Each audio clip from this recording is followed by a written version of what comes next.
I'm Norman Robinson, and welcome to Affordable Housing Matters. Today we will meet with the CEO of the Home Builders Association of Greater New Orleans to discuss a variety of housing issues that may mean big changes leading into this upcoming hurricane season. You'll want to hear all about that. Also, on today's program, we'll discuss how one local company is using solar energy to help rebuild the community after Hurricane Ida. We have a great show planned for you today, so don't go far.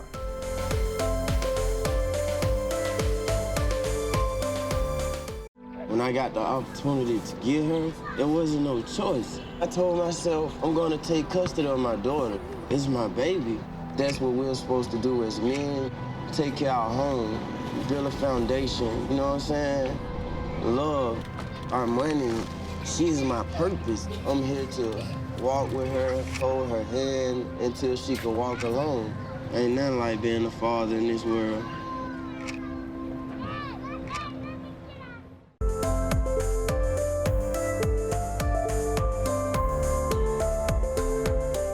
The Home Builders Association of Greater New Orleans has promoted, protected, and advanced the construction industry since 1941. And joining me now to further discuss how the association is continually advocating for homeowners in our area is the CEO of the Home Builders Association, Mr. Dan Mills. Mr. Mills, thank you for being here on Affordable Housing. Thank you so much for having me. You're very welcome. For our viewers, we haven't talked about the Home Builders Association in quite a while.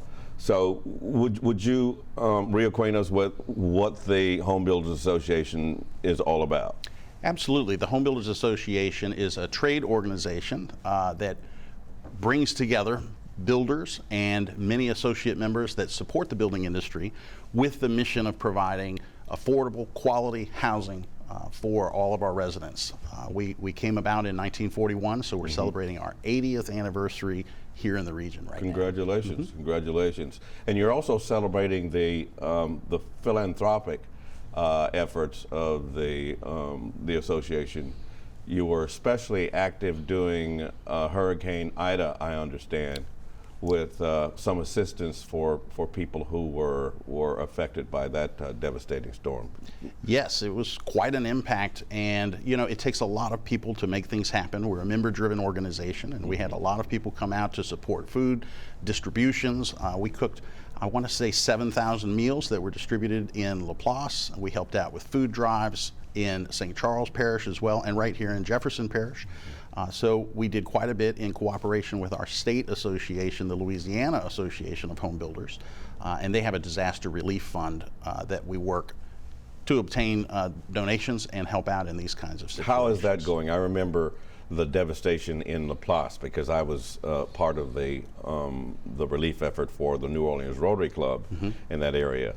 So how is that faring currently? So many people were impacted. Our accountant got 6 inches of water in his home, and he's still working on finalizing to be able to get back moved in. Like so many, he's living with family. It's just been such a challenge. We have directors on our board that live out there, and one, Randy Noel, who's been on the show before. He had damage to his office, to his home, his family members, and it just makes such a challenging situation, coupled with the supply chain issues that we've been having to get the supplies to actually bring these projects to fruition. And it's just such a hard situation for so many people still today. And the supply chain issues still with us. There are many. You know, lumber supply has been a big issue. We have some tariffs that are in place for Canadian lumber where we receive a large, substantial amount of imported lumber, and that has constrained part of it.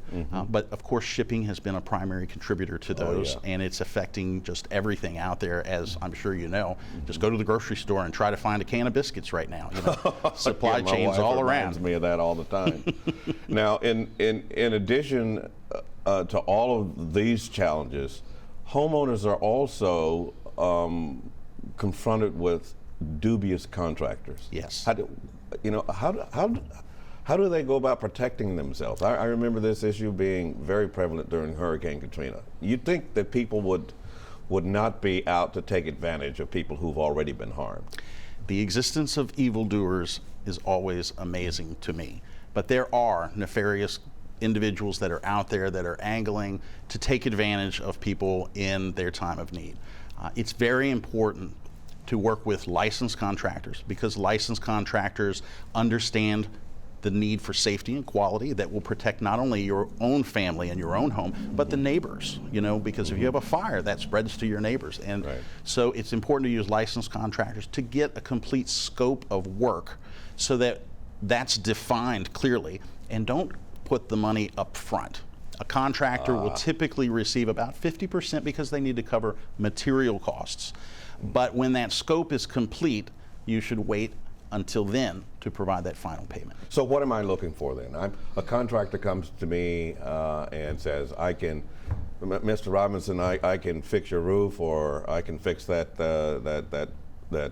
fence and lattice work that was damaged during the storm. Do I ask him for his license? Do I ask her for her license? Is there something that I can get to verify that they are indeed credible and legitimate? Like many individuals that you may enter into contracts with, it's worth checking their background. Okay. So whether it's the Better Business Bureau, in the case of construction, call us or go to our website at hbagno.org and check our directory, or we can connect you with the state licensing board online and you can check to see that they're licensed.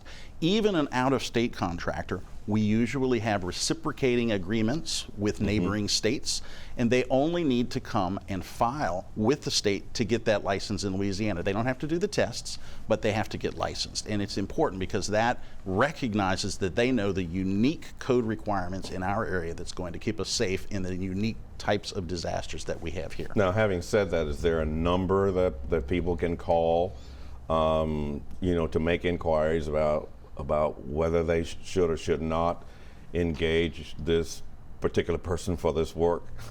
So we have a broad range of individuals that are members, approaching 1,000 members now for our association. And we don't necessarily provide recommendations because we have many contractors in each different field. But we certainly can help determine whether or not they are licensed and insured contractors in the state. And so reaching out to us by the website is best. We can be reached at email at info@home-builders.org, or you can call the office, which is 504-837-2700. That's good information out there, but the thing to remember is not to act hastily. Correct. If it sounds too good, it probably is. Let's talk about the availability of current housing and costs. What's it look like out there? It's a competitive market. There is a supply constraint, and the building costs are increasing. And so, one of our number one aims is to, in order to bring prices down, to increase the number of housing that's available. And so that is one of our mainstays. But we do see significant supply chain issues that we've talked about. We also have labor issues that have been a problem before the pandemic, but have been further complicated now that the pandemic is in place. So what complicates what about the pandemic and the post-Ida construction complicates the labor issue? So there's a number of issues. In getting good labor, it requires good training. And so many of our technical colleges have encountered challenges because you have a difficult time learning virtually when you're trying to weld something, or when you're trying to make up a four-way switch in a box, or if you're trying to frame a foundation. These are things that we can see in a virtual environment, but they require hands-on activities, and getting that in the pandemic was a real challenge. A great thing that has happened is that the Home Builder Institute, a part of our national association, has come and partnered with the Drew Brees Foundation here in New Orleans. We'll be opening a Build Strong Academy in Kenner that is almost ready now. We're hoping to enroll students in March, and this program will be at no cost to students. There are no entry requirements. You only need to be 18 years of age, and it will be nearly 500 hours of hands-on training, which will include OSHA safety training and specific training for residential subcontracting, which is key because there are many programs that specialize in commercial and industrial, but very few, HBI being the largest provider of residential construction training. So we're very excited about that program. How many students do you think that you can potentially handle? At full strength, the Academy should be able to train up to 400 students per year. Per year? Per year in an individual trade. So they'll focus on carpentry first, and then they will look at electrical work, and then they will look at additional fields as we move forward. And we're talking about jobs that pay a We're talking about salary. jobs that pay substantial salaries, yes. Right. In many cases, we're seeing individuals in these fields with appropriate training, in the $18 to $20 range to start, and then once they gain additional experience, and in some cases gain licensure, for example, electricians, they can easily be into the upper 20s. Now, how is this, aside from the labor shortage, how is the cost of lumber? Your visit here is, the timing is perfect because the cost of lumber is going through the roof. How's that affecting the affordability of housing? Lumber has been one of the more high-profile supply issues. At one point, we peaked at about $1,700 per 1,000 yard feet, right? Linear feet. That's extraordinarily high. Pre-pandemic, we were hitting highs around 400 or 500. So that was huge. It's come back down, and we got it down to around 700, but it's on the rise again. So it's a continuing challenge. Part of it is we believe the mills and the ability for their capacity to process the lumber, but much of it has to do with the imported lumber. Our national association is making a call to action to reduce those import tariffs on the Canadian lumber so that we can release some of that logjam. So that's at least encouraging. Yes. All right, in addition to the cost of lumber, we're also talking about the cost of homeowners insurance. Yes. So the homeowner insurance is an ongoing issue in our area, but in particular, FEMA has put into place a new thing called the Risk Rating 2.0. It's the largest overhaul of flood insurance in decades. And this is going to be hugely impactful for everyone that lives in not only our area, but the Gulf Coast and especially the East Coast as well. So we have looked at stakeholders that include not only builders and developers, but bankers and mortgage, insurance, real estate, government, economic development, and we're looking at rates that will be maybe one property I looked at recently was $600 for their flood insurance annually, and the new rate, once it reaches full actuarial value, will be over $2,000. So think about a $50 a month flood insurance payment versus a $200 a month flood insurance payment. That's significant, and for folks on fixed incomes in a $150,000 home, that's a change that can potentially disrupt their ability to stay in that home. No question about it, and it obviously will affect the process of acquiring affordable housing in the future. Yes. So is there some lobbying effort on the part of the Home Builders Association taking place? There is, and you hit on a key point. So new policies fall under these new rates immediately at the full actuarial rate. Renewal policies will increase at a rate of 18% per year until they reach the new rate.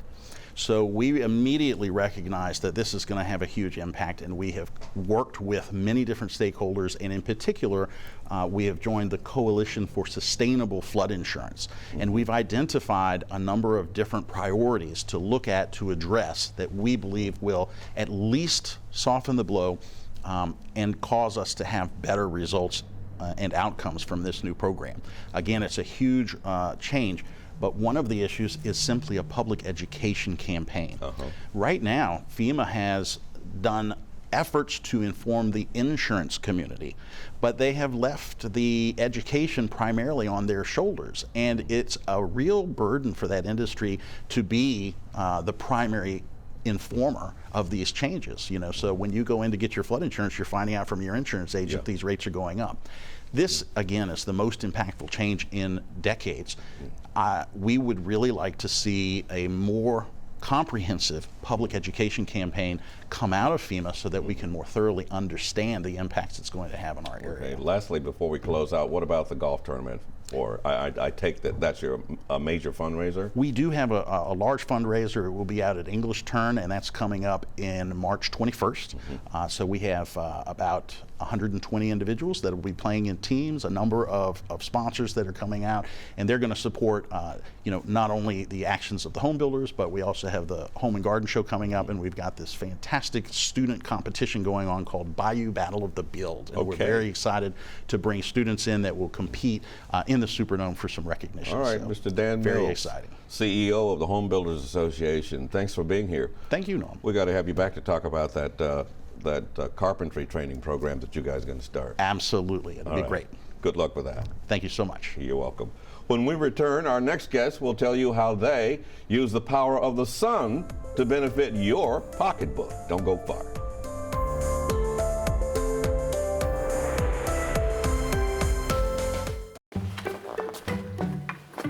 Why don't you ever see elephants hiding in trees? Because they're really good at it.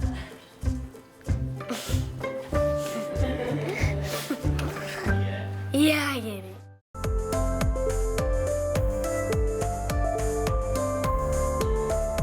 Posigen is a solar roofing company working to implement affordable, easily accessible solar energy to members of our community, especially low-income communities. Joining me now to discuss how they are trying to make a difference in people's lives and their pocketbooks, more importantly, is Mr. Tom Neihart, CEO of Posigen. Welcome to Affordable Housing, Mr. Neihart. Thank you very much, Norm. Good to be here. Yeah, well, it's good to have you here. It's been several years since we talked about the solar energy here on Affordable Housing. So to reacquaint our viewers with the subject matter, what is Posigen? You know, Posigen was formed to democratize solar. And when I say that, I mean, if you look back 10 years ago, the only people that had solar lived in white, affluent neighborhoods. And low-income communities and communities of color nobody was servicing those communities. And, we formed Posigen with trying to help those communities. We were 6 years post-Katrina. You remember those days? You drive down to Lakeview and everybody had a brand new house and it was elevated and had solar, and you drove over to New Orleans East and it looked like East Beirut. Yeah. So my wife Lisa and I wanted to make a difference, and so that's, we formed the company to try and help people that need it the most. And it took a lot of convincing to tell people you're going to sell solar to poor people, but you didn't care about their FICO score or their debt to income ratios because you wanted to save them money. But that's what we built the company on, and here we are 10 years later. And speaking of saving money, how does one manage to save money by investing in solar panel roofing? So we do two things. We put the solar panels up on the roof to make power, but then we also do all the energy efficiency work, because if you don't reduce the amount of consumption that you have in the home, you're only doing half the work. So between the solar and the energy efficiency, we're going to take more money off the utility bill than the customer is going to pay us. So it's not selling free, but it's pretty close. We're going to reinvest in the customer's home.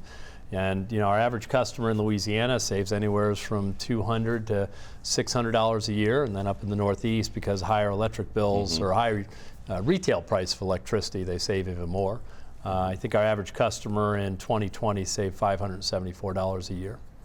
I've had people call me because they know I have solar panels on my house, and they, well, what is that going to do to my roof? Right. Is that a prevalent question? It is. We get a lot of people ask, you're going to attach a solar system to our roof. What is that going to do? Post Ida, we have 12,000 customers here in Louisiana, and I-55 corridor that Ida went up is our corridor as well. We had less than 40 systems that were destroyed, and usually most of those were because a tree fell on it. But we've got drone footage where we fly over a neighborhood, and wherever our solar panels are, the roof's still there. And then where there's not solar panels, it's getting torn off. Because remember, we're putting a lag bolt into that rafter, and that's reinforcing that roof. Now, the only downside to that is, we had 3,000 customers that had roof damage, not under the panels, but in other places. So we need to take that solar system off and put it back on. And I can tell you, Wow. that's, it's overwhelmed us. The first couple of weeks after Ida, when, of course, we had people scattered all over the country like everybody else, just trying to get the team back up and answer phones. And now, we're hiring crews every single day trying to catch up with it. And I appreciate the patience that our customers have, because it's been a tough time for all of us. Well, what's the monetary fallout associated with going up on a roof, removing the solar panels to repair the roof after it's been damaged? Well, unlike a lot of the other solar companies out there that charge, $200 or $300 a panel, which can run you thousands of dollars, we have a fixed fee. It's $1,800. We take the system off. We're going to clean it back up. We're going to put the system back on after the roof is repaired. It's taken us a little while to get all those systems back up. But, look, we're also one of the largest roofing companies in the state of Louisiana. And I didn't know you did roofing as well. Oh, yeah. We're a GAF certified Master Elite roofing company. And so we can put a roof up as inexpensively as anybody else, but our roofs come with a 35-year warranty, all GAF Timberline product. And by the way, they just came out with a solar shingle. Oh, really? Yeah, so boy, So let me tell what's you. a solar shingle like? It is a shingle. It's a shingle you nail into the roof, and it's got the solar panels down on the bottom of it, but it just lays on your roof like a shingle. And so all you see is it's a little bit of a change of color where the actual solar cells are, but you can walk on it. You nail it into the roof. It comes with a 35-year GAF backed warranty. I mean, it's definitely the So are we wave of talking the about future. an entire roof made of solar panels, or just Well, we're going segment to, of the a roof? segment of the roof, right? Okay. You're always going to have the start of the roof. You put down your first couple rows of shingles, and then you just put as much solar as you want going straight up that roof. And I can tell you, everybody that's seen it is just, they're crazy about them. Oh, well, that is a major invention. That No is question something about else. it. So let's talk cost for our viewers. Say that I've got a maybe a 2,000 square foot house. What am I looking at in terms of cost? Well, you know this very well, Norm. We don't charge people up front. Okay. So there's no initial investment. Posigen's going to come out there. They're going to do a free roof assessment. They're going to do a shading analysis. We're going to make sure your roof is correct for the solar. We're going to install the solar system. Then we go in and do a complete energy efficiency audit by BPI certified auditors, and we're going to do all those energy efficiency upgrades. So, we're going to do all of that work before the customer makes the first payment. And they're just going to pay us a fixed flat lease payment. And that payment's the same for 20 years. I know most of our competitors go up, 3% a year. We don't.